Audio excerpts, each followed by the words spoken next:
박근혜 땐 4명 사망, 윤석열은 0명 대체 무슨 일이? 서울 도심, 찬란한 햇살이 내리쬐던 어느 날, 헌법재판소 앞 광장은 전혀 다른 부정치적 격변의 모습을 담고 있었다. 8년 전 박근혜 전 대통령 탄핵 심판 날 현장에서는 충격적인 폭력 사태로 인해 4명의 시민이 목숨을 잃으며 전국적으로 큰 충격과 슬픔을 자아냈다. 그러나 최근 윤석열 전 대통령 탄핵 심판 선고 당일 철통 같은 보안과 철저한 질서 속에서 벌어진 사건은 전혀 다른 결말을 맞이했다. 현장에는 사망자 한 명도 나오지 않았다. 대체 무슨 일이 있었던 것일까? 지난 4일 헌법재판소 앞은 마치 전쟁터를 방불케 하는 모습으로 변모했다.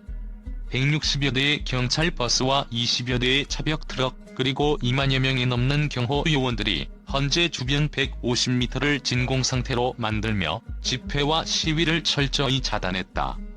경찰은 평소의 경계 수준을 넘어선 가포 비상을 발령하며 한치의 실수도 허용하지 않는 듯 보였다. 이 같은 철통 방어 체계는 과거 박근혜 탄핵 당시의 혼란스러운 상황과 극명하게 대비되며 국민들 사이에 깊은 의문과 놀라움을 자아냈다. 현장에 모인 시민들은 마치 한 편의 영화 속 한 장면처럼 생생하게 기억된다. 헌법재판소 정문 앞 인도는 완전히 폐쇄되었고 주요 집회 장소는 완충구역으로 지정되어 양측 집회 참가자들이 서로 접촉하지 못하도록 철저히 분리되었다. 거리마다 배치된 차벽과 경찰 차량 그리고 공중에 떠있는 긴장감은 이번 사태는 미리 계획된 군사작전이라는 인상을 주기에 충분했다. 이러한 엄중한 보안 조치는 현장의 폭력 사태의 발생을 사전에 완벽히 차단하며 결과적으로 누구도 다치지 않은 평화로운 결말로 이어졌다. 그러나 이와 동시에 현장에서는 과거 박근혜 탄핵 때의 잔혹한 기억과 대비되는 평화의 이면에 감춰진 또 다른 이야기가 있었다. 일부 정치 전문가들은 경찰의 철저한 대비와 국민들 사이의 자발적인 자제 덕분에 사태가 악화되지 않았다며 이번 사건은 단순한 우연이 아니라 다양한 요소들이 복합적으로 작용한 결과라고 분석했다. 그들은 국내 정치의 극한 상황 속에서 정부와 경찰의 치밀한 경계가 과연 민주주의의 건강성을 보장하는 것인지 아니면 오히려 권력의 과도한 집중과 통제의 상징인지에 대해 깊은 의문을 제기했다.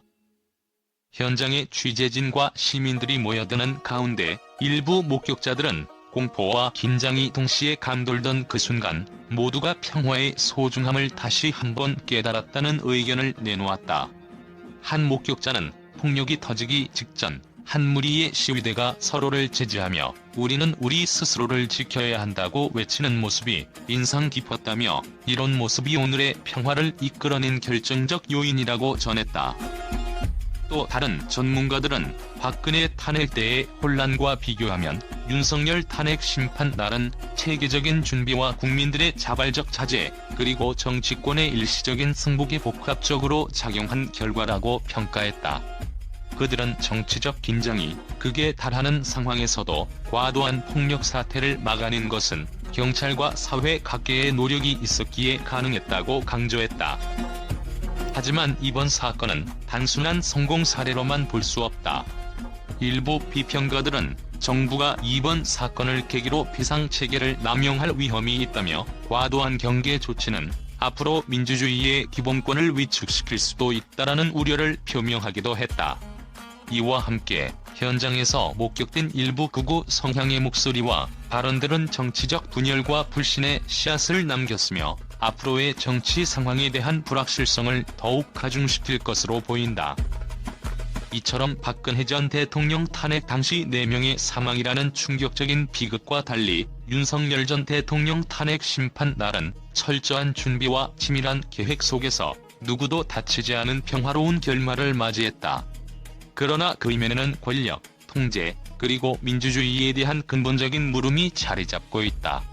오늘날 우리가 목격한 이 사건은 단순한 정치적 이벤트를 넘어 사회 전반의 가치와 신념, 그리고 국민 개개인의 안전과 자유가 어떻게 보장되어야 하는지에 대해 다시 한번 생각해보게 만드는 중요한 전환점임에 틀림없다.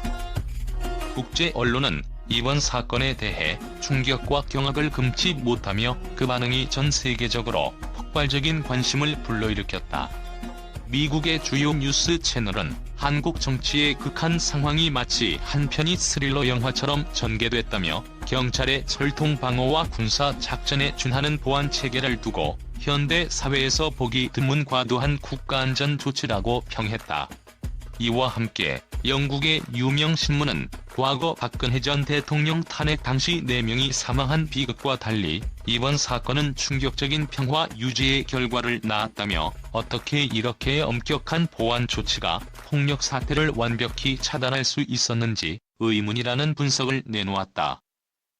프랑스의 언론 매체는 현장의 생생한 이미지와 함께 헌법재판소 앞에 펼쳐진 진공 상태는 단순한 시위 제압이 아니라 국가의 미래를 건 극단적 선택이라고 보도했다.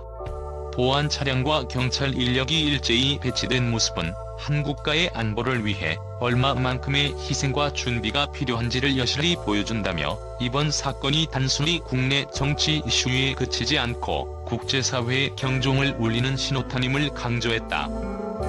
독일의 한 경제 전문지는 국내 정치 혼란이 국제 금융시장에도 파장을 미칠 수 있다며 극한의 보안 조치와 평화로운 결과 사이의 괴리는 한국 정치의 이면에 감춰진 위험 요소를 상징한다는 분석을 제시했다. 또한 아시아 지역의 주요 언론들은 민주주의 국가에서 이렇게까지 강력한 통제 수단을 동원하는 모습을 보게 될 줄은 몰랐다며 이번 사건은 정치적 갈등과 사회 통제의 문제를 새롭게 조명하는 계기가 될 것이라고 평가했다. 이처럼 국제 미디어는 한국 정부의 대응과 현장의 극적인 상황을 두고 다양한 관점의 해석을 내놓았다. 일부는 철저한 보안 조치가 국민의 안전을 위한 불가피한 선택이라고 주장하는 반면 다른 일부는 이러한 강경 대응이 민주주의의 기본권을 위축시킬 위험성을 내포하고 있다고 경고한다. 결국 이번 사건은 단순한 탄핵 심판의 결과를 넘어 국가 권력의 과도한 집중과 통제, 그리고 그 이면에 숨겨진 정치적 모순을 전 세계가 주목하게 만드는 중요한 분기점으로 평가되고 있다. 전 세계 언론이 한국 정치의 이 놀라운 전개에 주목하는 가운데 향후 정치적 파장과 사회적 여파에 대한 국제사회의 관심은 더욱 뜨거워질 것으로 예상된다.